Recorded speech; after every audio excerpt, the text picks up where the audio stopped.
The discussion on entrepreneurship in big corporations will now begin. May I first invite Professor Stephen DeKrey, Senior Associate Dean, Master's Programs Director, HKUST Business School. Mr. Anthony Nightingale, Managing Director of Jardine Matheson Limited. And Ms. Debroah Henretta, Group President, Asia, Procter & Gamble, to proceed to the stage, please.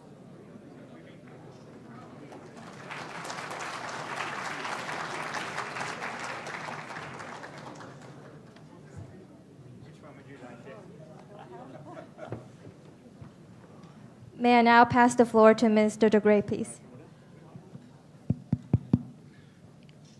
Good afternoon. Our job is to keep you awake and engaged for the rest of the afternoon, so wake up and get ready. Certainly the topic should help us do that, entrepreneurship in big corporations. Now, some may ask, what does entrepreneurship and big corporations have to do with each other? Well, we have two very distinguished leaders who will give us some insight into that very question. Certainly, most big corporations didn't start big, right? They started small. William Fung told us about the life of his company at lunch, and certainly the companies in front of us that we're hearing from also started small. How do you keep that entrepreneurship spirit alive? Entrepreneurship in corporations is not a new topic. Academics have a word for it. It's called intrapreneurship. So inside of a company, nurturing innovation and creativity. Can it be done? Is it worthwhile? That's what we're here to speak about. The speakers are very familiar with each other, so I'm expecting some great chemistry here. They're old friends. First of all, we have Anthony Nightingale, who you met earlier this morning, and anybody who lives in Hong Kong or anywhere near knows him quite well. He's Managing Director of Jardine Matheson Group, one of the original Hong Kong companies. It's actually a conglomerate of companies. I think there are 7. He's Chairman of Jardine Cycle and Carriage, Jardine Motors, and Jardine Pacific. Managing Director of Dairy Farm, Hong Kong Land, Mandarin Oriental, and a Commissioner of Astra International, which I understand makes motorcycles and many, many of them. He has a considerable list of community services, and I won't read them all to you, but I need to remind you that he is the Hong Kong representative to the APEC Business Advisory Council, Chairman of the Hong Kong APEC Trade Policy Study Group Limited, and a member of Chongqing Mayor's International Economic Advisory Council. Mr. Nightingale is an example of the benefits of the liberal arts. He holds a bachelor's degree with honors in classics, not business, from Cambridge University. He was recently awarded Hong Kong's Silver Bauhinia Star. He will speak first, and following him we'll have Debroah Henretta, who I first met at the CEO Summit in Hawaii. Aloha, Deb. Deb is the Group President Asia for Procter & Gamble. With presence across 43 markets, including some of the world's fastest-growing emerging economies, her area accounts for 16% of P&G's global revenues, making Deb responsible for over US $13 billion in the previous year. In 2011, Deb was appointed chair of the 21 Economy APEC Business Advisory Council, ABAC, becoming the first woman ever to hold this position. She also sits on the board of the Singapore Economic Development Board. Deb was number 19 on the 2011 global list of Fortune magazine's most powerful women in business. She was awarded the Public Service Medal by the government of Singapore in 2011, and if she moved to Hong Kong, we would give her a medal also. Debs, thank you for joining us today. Now let me turn the microphone over to Hong Kong's favorite taipan, Anthony Nightingale.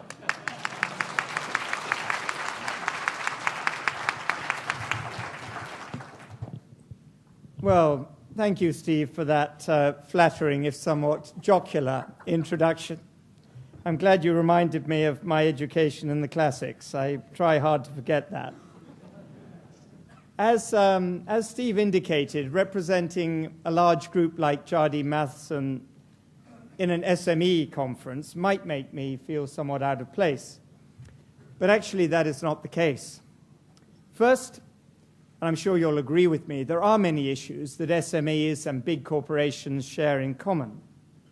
And one of those is how to encourage the entrepreneurial spirit to make a business grow. Also, at Jardines, we have many relationships with SMEs, both here in Hong Kong and across the region. For example, many of our construction company, Gammons, subcontractors are SMEs, and so are many suppliers to our Welcome supermarkets or our Mandarin Oriental hotels. So we need to understand and sympathize with the issues that are important to SMEs. And inside Jardines itself, we have businesses of many sizes, some of which are really like SMEs in their own right, with similar challenges in the marketplace, such as having to cope with rising costs or high staff turnover. Actually, in my younger days, I ran several of those smaller businesses myself, and I know how tough it can be. Many of you here today are already successful entrepreneurs, and many of you will also have experience in both big companies and small. So you may be wondering how entrepreneurship can flourish in a big corporation. To answer that question, I will be one of a long list of people today who has tried to define what an entrepreneur is. And you've already had the opportunity today to listen to a number of successful and entertaining entrepreneurs. I'm looking at you, Jack. And hear several inspiring stories. And we still have, ladies and gentlemen, in case any of you are thinking to duck out in the middle of or at the end of this session, we still have a fascinating story to bring this conference to a close, which is the story of Mr. Wang Shi, the founder of Vanke. So I would urge you to stay for that one. You won't regret it. A true entrepreneur, I believe, is someone who launches a new venture or enterprise and who takes full responsibility for the outcome, including the financial risk as well as the potential for financial rewards. And for many entrepreneurs, it is the independence, the creativity, and the challenge that they find motivating, as well as the prospect, if they're successful, of some substantial financial reward. However, it is not this desire for independence and a high risk and reward mindset that most big corporations are looking for when they're seeking to develop an entrepreneurial culture within their organizations. You might, of course, point out to me that that's not always the case. After all, in recent years, certain banks did foster a culture of minimal oversight, high risk, and very high reward. And the outcome, of course, was a global financial crisis. But most big corporations are seeking other qualities that are often found in an entrepreneur's character and which contribute to their success. Successful entrepreneurs tend to be open-minded and visionary, determined, hardworking, and have the innate ability to turn good ideas into innovative and profitable undertakings. These qualities are transferable to big corporations and help them to remain vibrant and successful over the long term. In fact, successful corporations must spend a great deal of time and effort in attracting, developing, motivating, and rewarding leaders at all levels in their organizations. Leaders who demonstrate such qualities themselves and can motivate others to follow them. In my own group, Jardine Matheson, we've reinvented ourselves many times over our 180-year history. We have launched many new ventures, with our fair share of successes and, of course, some failures too. And while we're active today in a broad range of industry sectors, our ventures all seek to maintain the core characteristics of being performance-driven, professionally run, focused on market leadership, and operating with high integrity and prudent financing. In our group, we have always tried to nurture entrepreneurial characteristics. So let me give you two examples. The first is our management trainee program, where we look to recruit and bring into the group our future leaders, who we hope will possess the qualities to play a major role in managing our businesses in the future. And the second is an intra-group business awards program, which we call Pride in Performance, that aims to recognize and reward such qualities. When recruiting for our group's trainee program, we are, of course, looking for adaptability, a passion, a word that we heard earlier today, a passion for business, cultural sensitivity, intelligence, and the potential to lead. But all of these must be overlaid with qualities that make a successful entrepreneur, as I mentioned earlier. After selection, we rigorously develop within the trainees the analytical and financial skills which we consider important.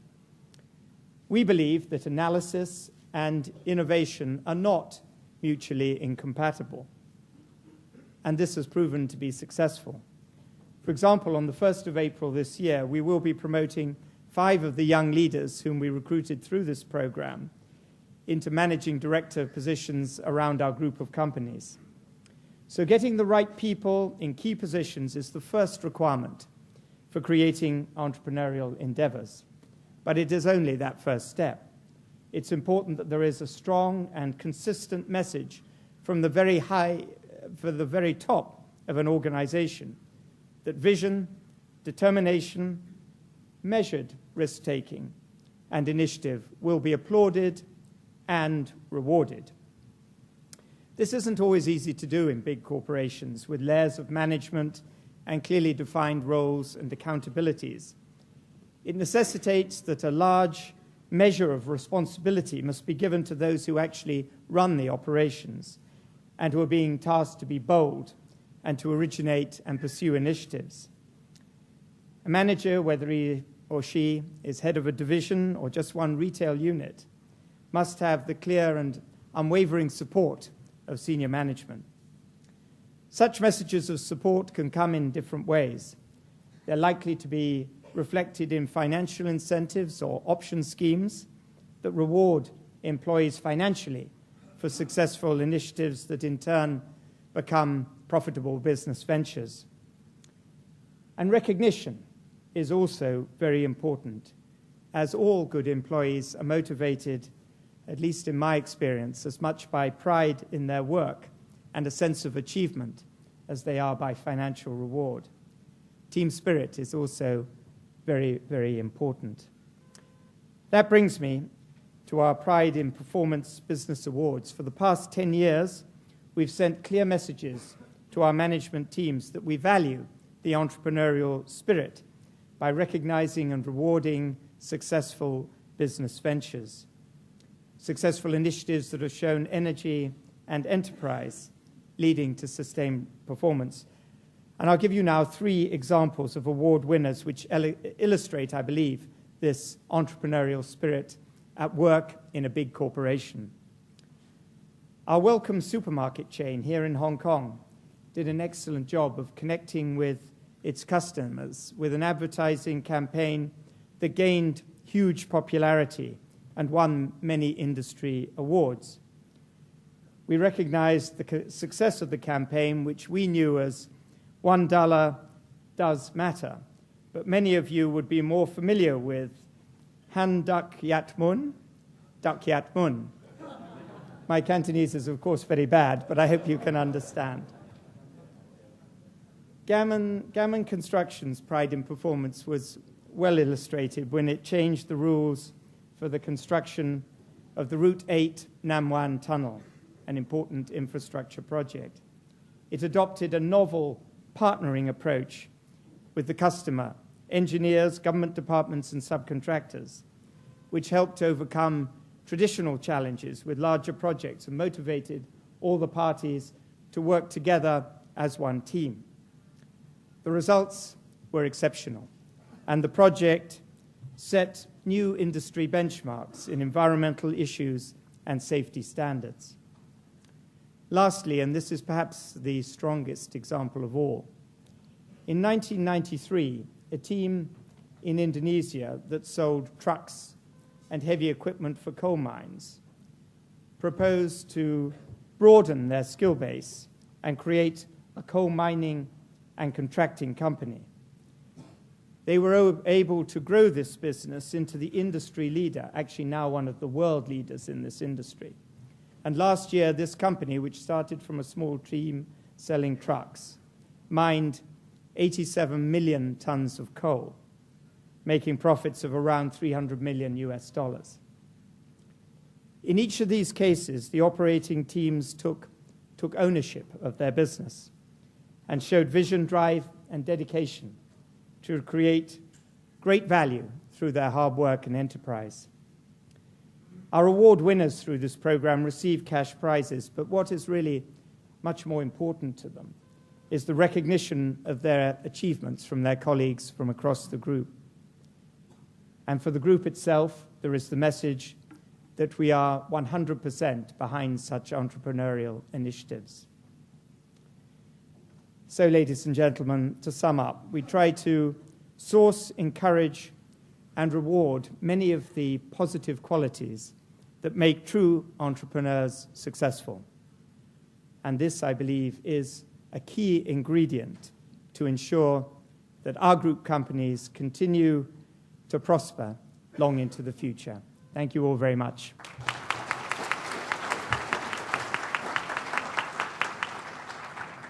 Thank you so much, Anthony. It's amazing how a Fortune 400 company can do so well in nurturing entrepreneurship. Audience, remember, you do have a job in addition to listening and enjoying. Please pass your questions up so we can get you engaged when we're at the Q&A. At this point, I'd like to call up Debroah Henretta to give you her insights. Please welcome Deb. Hello and good afternoon. I want to first thank the organizers for choosing this topic, entrepreneurs and big corporations, and for inviting me to speak. This topic is highly relevant for me in my job at Procter & Gamble. For some of you, the idea of entrepreneurship and big corporations don't go very well together. When you think of entrepreneurs, you think of young, energetic people with few resources, but filled with ideas and what we call a fire in the belly. The big corporation, on the other hand, brings to mind a slow, lethargic elephant that can brush obstacles out of its way with sheer force, but cannot really bend with the wind when needed. My experience at P&G points out and paints a very different picture. For many who know us, Procter & Gamble is a big corporation with more than $80 billion in revenues and what seems like endless resources. But in reality, P&G is a conglomeration of hundreds of small, medium, and micro businesses. Think about it. In any big corporation, what you really experience are hundreds of business and project teams that are very similar to entrepreneurial ventures, albeit with a few scale and resource advantages. At P&G, each project begins with an insight, which is based on a great idea, and you have to champion that idea with management, who essentially are trusted to act as investors, evaluating each project on its own merit. Management then sets goals for the investments, and as the CEO of the project or business unit, you have to deliver on the business plan you use to get the funding. This is very similar to an entrepreneurial approach.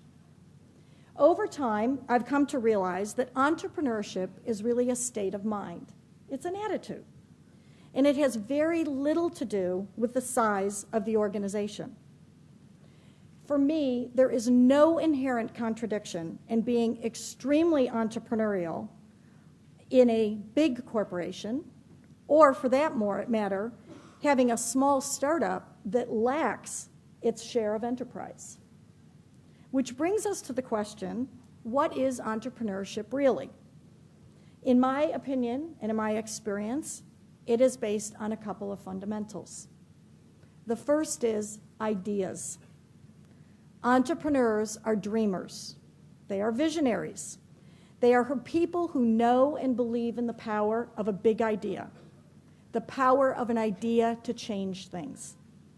These may be grand ideas that require invention, like the iPhone, or simple ideas that make consumers think differently, like the Nike Just Do It campaign. The second component of entrepreneurship is ownership. Entrepreneurs are owners in every sense of the word. They are in charge. This doesn't necessarily mean that they have to have the final authority or the final decision-making, as is often the case in a big corporation. But they truly commit themselves to ideas and go all out in making those ideas happen.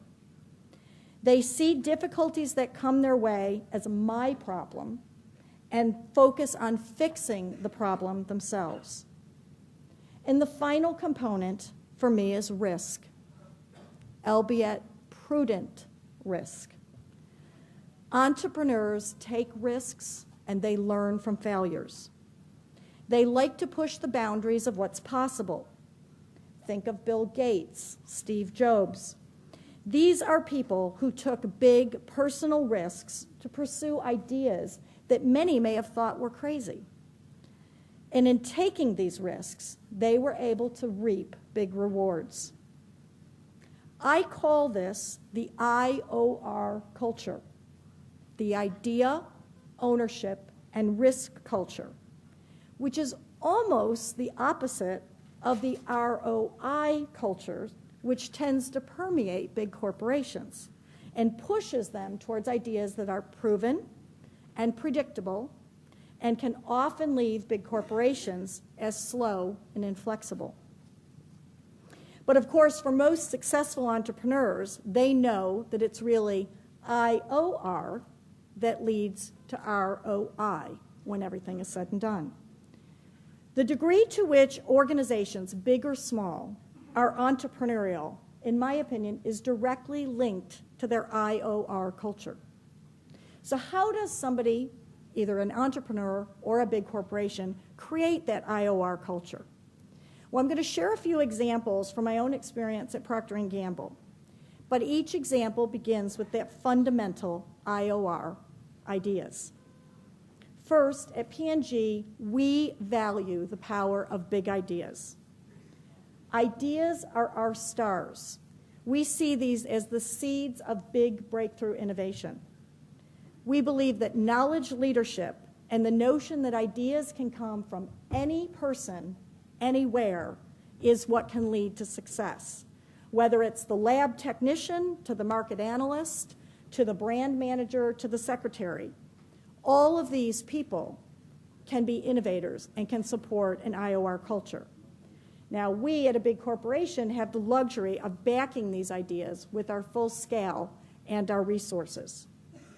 Second, we work very hard to breed a culture that instills and creates ownership at all levels. One of the reasons why P&G has been a fixture on so many employer of choice lists around the world is because we offer responsibility, and lots of it, very early in our folks' career. From day one, when you leave the university and enter the doors of Procter & Gamble, you are told that you are the CEO of your business unit. It is common to have new hires leading businesses that are upwards of $100 million in our company.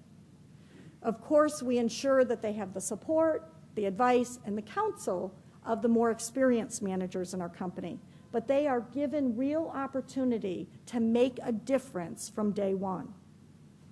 This experience instills in them the awareness that the company looks at them as owners of their business, of the brand, not just as a manager or a marketer.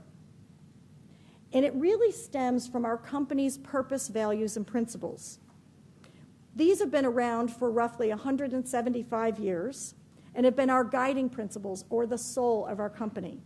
And one of the cornerstone values at P&G is ownership. It's always been articulated as a value, and it remains integral to our company's DNA. And finally, on taking risks. Now, many people think of risks as the possibility of failure, but I prefer to think of risk as the possibility for success. Often it's early failure that can lead to great success. The legendary basketball player Michael Jordan once said, "I've missed more than 9,000 shots in my career. I've lost almost 300 games. 26 times I've been entrusted to take the game-winning shot and missed. It is because I've failed over and over again. That's why I've succeeded." For the entrepreneur, taking risks, albeit prudent, measurable risks, is essential, but it can sometimes lead to failure. But it is through these risks and the occasional failure that often comes the greatest seeds of success. I believe it is only in taking risks, wise, prudent risks, that we can reap big rewards. Now, beyond creating an IOR culture, a big corporation needs to create structures and reward systems that encourage entrepreneurial activity. And there, Mr. Nightingale and I tend to have a strong agreement. At P&G, we've done this with many structures and programs. And today I'm going to give you just 2 examples before I close. The first is what we call our Connect and Develop program. Now, this program was born from the realization that while P&G has great minds and lots of ideas, there are a lot more really smart people with really smart ideas outside the walls of P&G. So through our Connect and Develop program, we partner with individuals, with SMEs, with universities, with garage inventors, anyone who has an idea and a passion to see it through to marketplace reality. In doing so, we provide the strengths of the big corporations, the investments and the resources, but we leverage the energy and the passion of the entrepreneurial mind.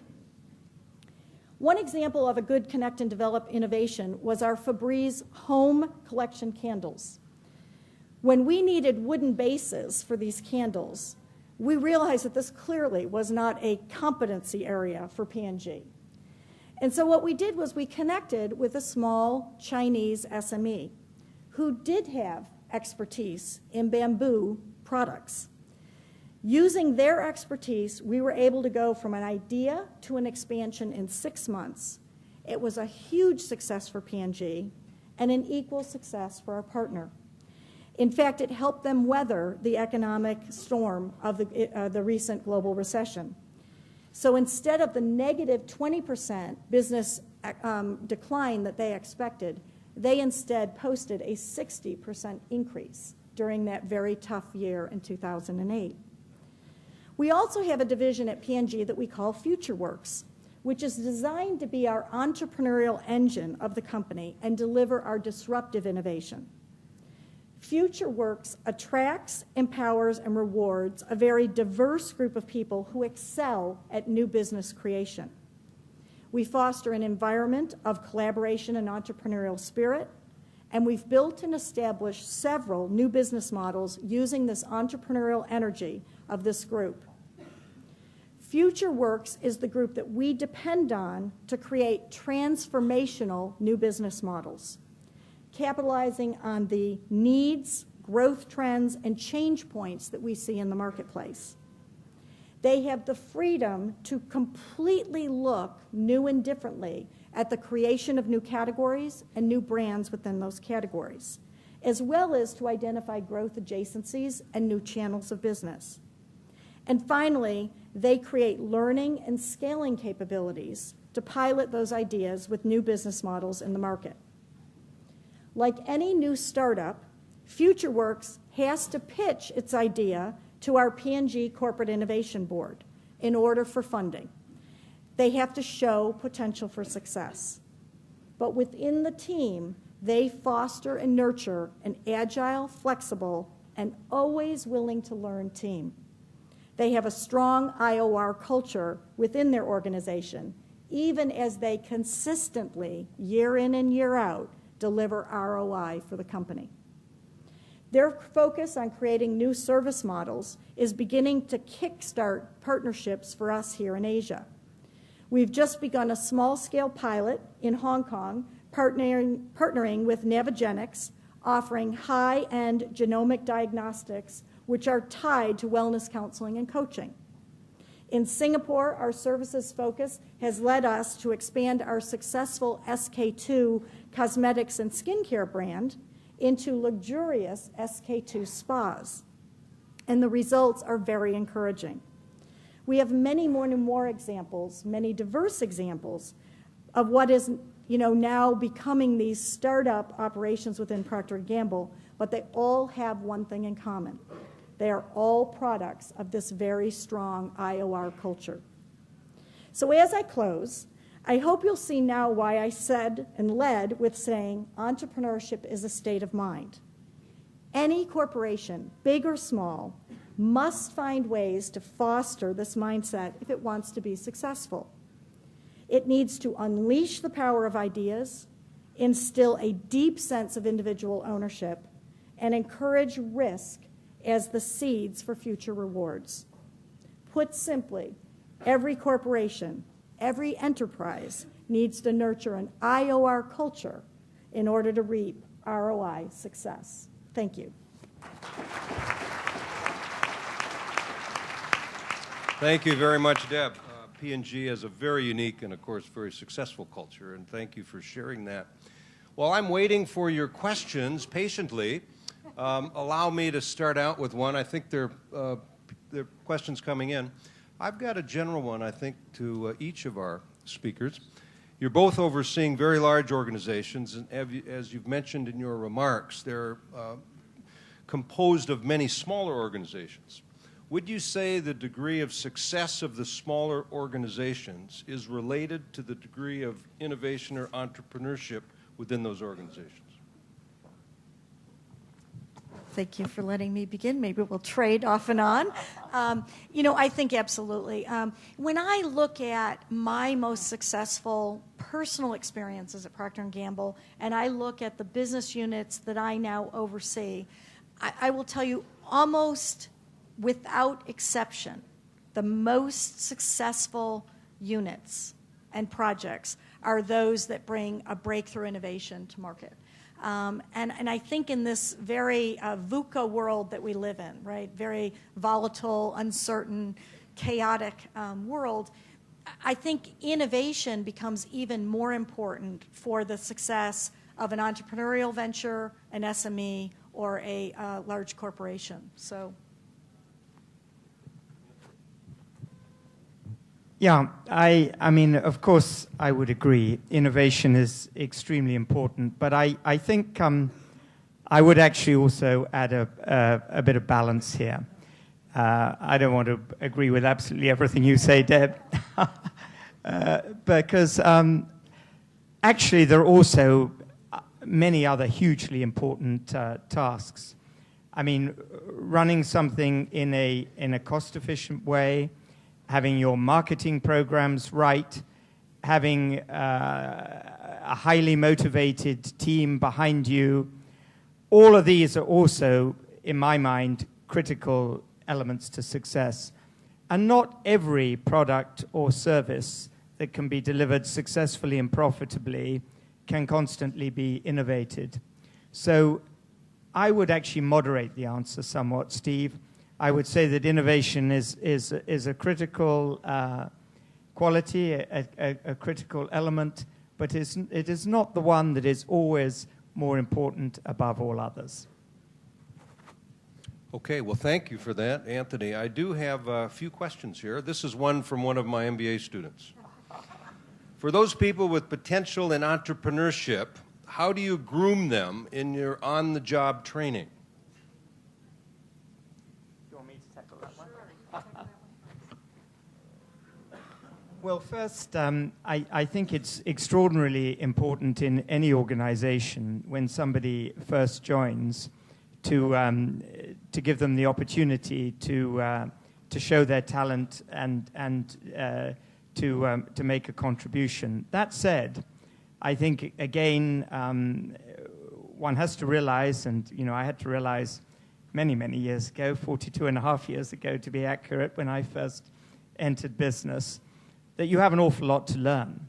And again, it's to be successful, it's not just a question of having lots of creative ideas. Important though those are, you also can really help yourself if you learn the nuts and bolts of whatever activity you're in. So, for example, if you're going to be running a service workshop, it really understands if you understand the way how a car engine works.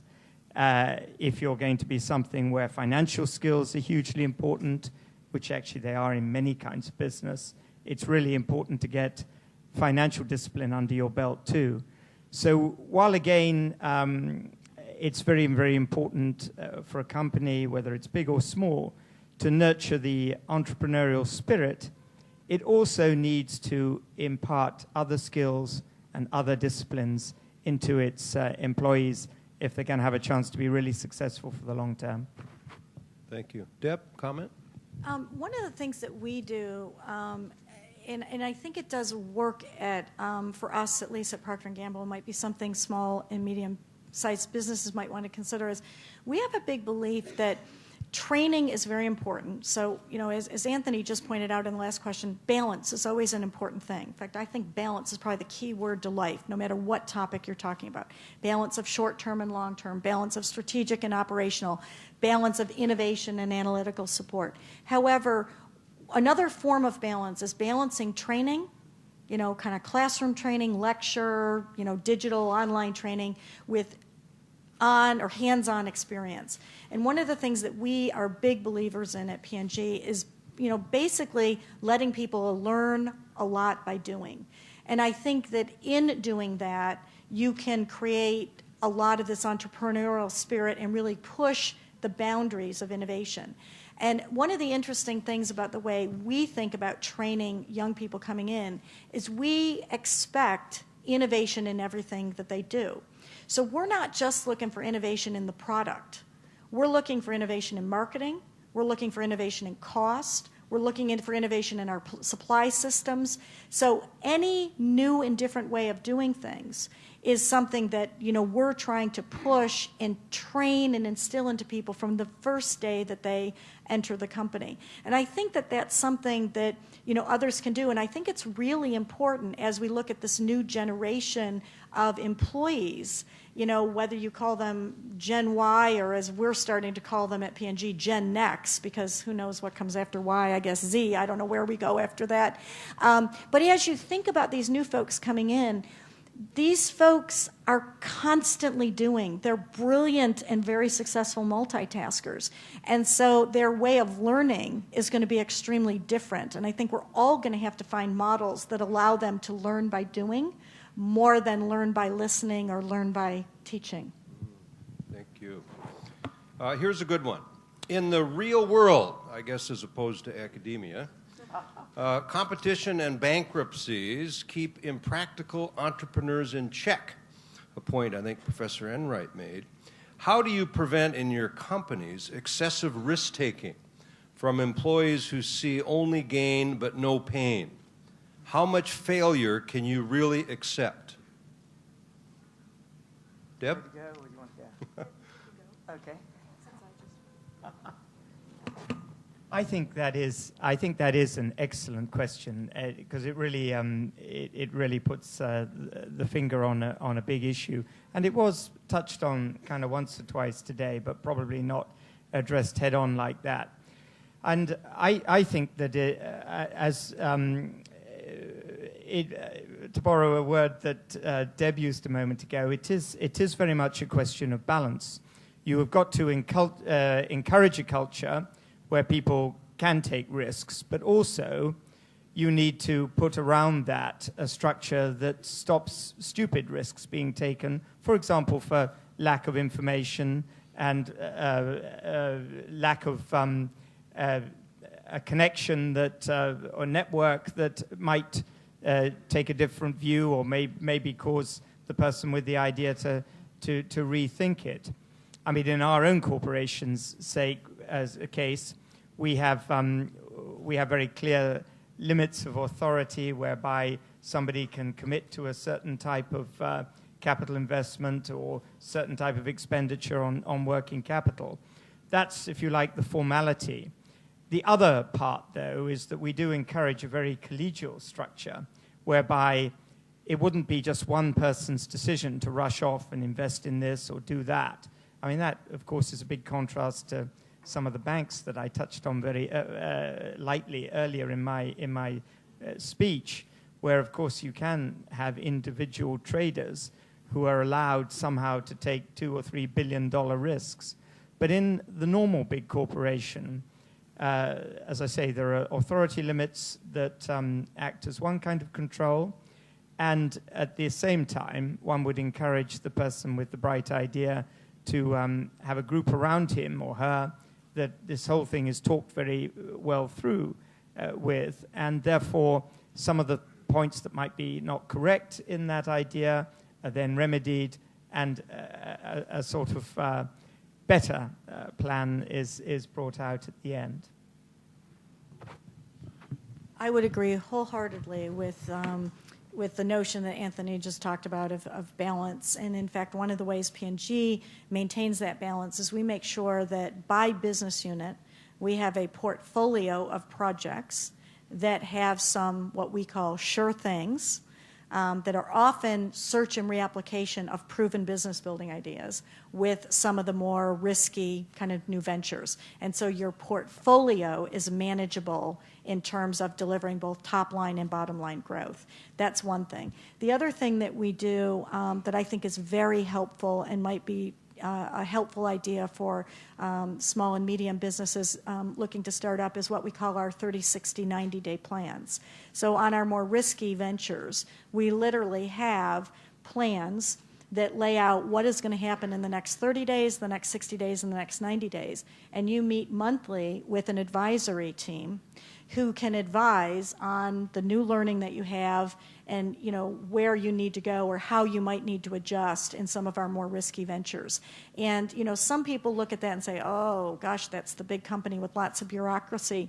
But as somebody who actually was a doer of the 30, 60, 90-day plans and now an overseer of the 30, 60, 90-day plans, they're actually quite freeing because it gives the opportunity to get help, to get advice at the earliest sign of a problematic situation in the new venture versus letting those small concerning situations fester and grow into bigger problems. Thank you very much. I've got a lot of questions here. We're not going to get to them all, so I'm going to take a big risk. I'm going to take the last question from the floor. Who would like to? We have a candidate over here, so we've got time for one more question. Please identify yourself and ask your question. Thank you. Hello. Hello. Hello. I'm Judy Choi from the Hong Kong Polytechnic University, so you can get the context of my question. I am really encouraged by what Deb said in sharing your IOR culture, especially from P&G. And I also agree with what Anthony shared with us, highlighting the need for a highly motivated team. But my question centers on how does one overcome the extent of processes, controls, and disciplines required of big multinational corporations such as Jardine and P&G, because this can discourage a lot of Generation Y to see through delivering their innovative ideas. I hope I have made myself clear that Generation Y, we can see that there could be discouragement from them, that they cannot see through their ideas and innovation on all fronts. So, okay, Judy, well, thank you for that. And I think both of our panelists would like to take a stab at that. Anthony? Deb, why don't you go? You know what? This is a really interesting question. It's a great question, and it's one that we are grappling with, especially as you put the context of the new work environment in with these Generation Next employees that we're getting. And what I can tell you is, we don't have 100% of the answer. But what we are doing is we're trying to find avenues for these folks to think different, work different, and communicate their ideas differently, okay? So, and I don't claim to have all the answers, but a couple of interesting things that we're doing is, one thing is we started to put our top leaders to spend a day with these Generation Next employees, so that we can start to better understand as middle and upper managers how to think about the way their brains are working and the types of flexibility and the types of value that they want to add in the work environment. And this has been hugely helpful because it's starting to open up the minds of our more seasoned managers. And it's got us really thinking about how we're going to be able to create systems that provide the kind of controls that large publicly held companies, need in order to, deal with Sarbanes-Oxley and all sorts of other, government regulations, but also can unleash this entrepreneurial spirit on the part of these younger employees. I will tell you, I'm trying to lead by example. So typically people at my level at Procter & Gamble have an an executive communications director, okay? And typically people take the most senior person, right? You want to take the best ER person that you have available, and that becomes your person. And I actually have chosen to take a younger person. Now, I asked for a new hire, a band 1, and there was some concern over, geez, they need to know the company, blah, blah, blah. So I took a band 2, okay, so a second-level person. And I will tell you that this individual has really become my mentor in how to think about unleashing the power of this new generation. I will also tell you that I get lots of instruction on how to think about this from my children. I live with a tribe of Gen Y. I have 3 children, all fit the Gen Y generation. And, it's sometimes simple things like when I was speaking at my son's university. He goes to the University of Miami at Ohio, and he's in the business school there, and I went to speak quite recently. And when I asked Connor, I said, Connor, what do you want me to talk about? What do you think would be interesting to these folks? And the first thing he said to me is, he said, Mom, I don't care what you talk about, but please do not, under any circumstance, admit to the fact that you use email. Okay? He said, that in and of itself will make you a dinosaur. Okay? So, part of it, and I mean, that's a simple little example, right? But part of it is we have to learn about this new generation, and we're going to have to find programs and cultural outlets for them that are going to allow them to demonstrate a much greater spirit of entrepreneurship, even in big corporations, than certainly I think my generation came into the Procter & Gamble's with. So we spend a lot of time right now really trying to understand this new generation of workers, and we're trying to use their insights, their reliance on digital technology, their tendency to change and connect on every little thing, and try to figure out how can we put that into our processes to make them more acceptable, both from a control standpoint, but also in terms of unleashing their way of thinking and their way of innovating. All right, Deb, thank you. I want to ask you how many of you use email. Anthony, some final remarks? I'll be quick, Steve, and I'm going to. Can I see my question? Yes, I'm going to answer the question in 2 ways, but quite quickly. I think the first thing is that it's really important for a young person when they join to be integrated into the team and to be allowed as soon as possible to do something themselves, whether it's go out there and sell a motor car, or go out there and be able to put forward an idea that gets listened to. But of course, as a young person, you have to also understand that you're not always going to be right, you're not always going to be listened to, and although you may have all kinds of qualities, for example, a disdain for email that your elders may not have, there's still an awful lot you don't know. And the people who are going to be really successful are the ones who are also able to learn. Now, the second thing I'm going to ask isn't directly pertinent to your question answer, but I think it's a very important point to make, and it kind of comes out of it. When a company gets really big, like, for example, ours is now, we're 320,000 employees, we're $50-some billion of sales. It's also critical that you have a structure that can make quick decisions, and you don't get bogged down in endless levels of looking at the same project. We have that. I don't mean to say that always at Jardines we get everything right. Obviously, we also make mistakes. But one of the things I've always believed in very, very strongly is when there is a decision to be made, whether it's buying a bit of land, whether it's backing a particular kind of project, you've got to be able to do it fast. And part of the reason we're able to do that is actually not because of the formal structures in our group, but because of the informal structures.